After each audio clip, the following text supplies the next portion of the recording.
In spite of losing one eye after his motor accident as a young man, the king likes to drive himself, very fast. He says that it helps him to feel the land, to sense intuitively what it needs.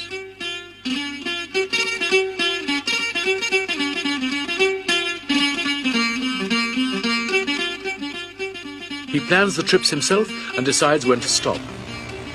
Once people know that the king is going to pass their way, they lay out carpets in case he might stop. For the feet of a king are not supposed to touch the ground. This taboo, though no longer strictly held, is still exercised, particularly by the country people. The purpose of these tours is always twofold. On the one hand is the improvement in the people's welfare and the development which the king achieves, and this is certainly significant. On the other hand, there is his presence as king among the villagers. Before his visit, they may feel themselves neglected.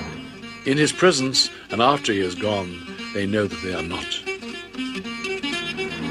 In 1 year, the king's convoy gave away to the rural poor 39,038 blankets, 30,778 towels, 31,010 monks' robes, 29,180 sweaters, 29,140 farmers' outfits, 20,340 children's outfits, 34,358 pupils' uniforms. One statistic the palace would not release was the number of lollipops given out, but it must be hundreds of thousands per year. The ladies-in-waiting act as social workers, taking extensive notes on every case so that each one can be followed up afterwards. This means typing up every night, and a lot of work when the court is returned to Bangkok. The King's Chief Information Officer coordinates them. There are a great number of administrative points to consider. For instance, if they take a child from a place like this to hospital in Bangkok, they have to take its family as well and feed and house them.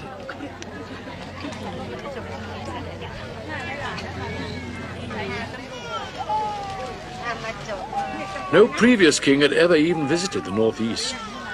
King Bhumibol spent the first 10 years of his reign traveling very thoroughly through every district of the country so that he could see the problems in detail at first hand. This detailed knowledge now forms a base for rapidly expanding work in all kinds of development.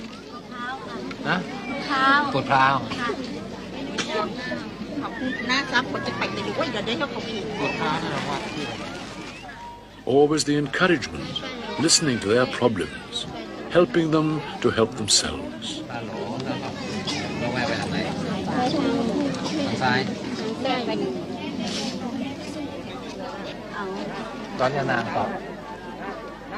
Did they have any particular problem they wanted you to? No problem. They were very happy.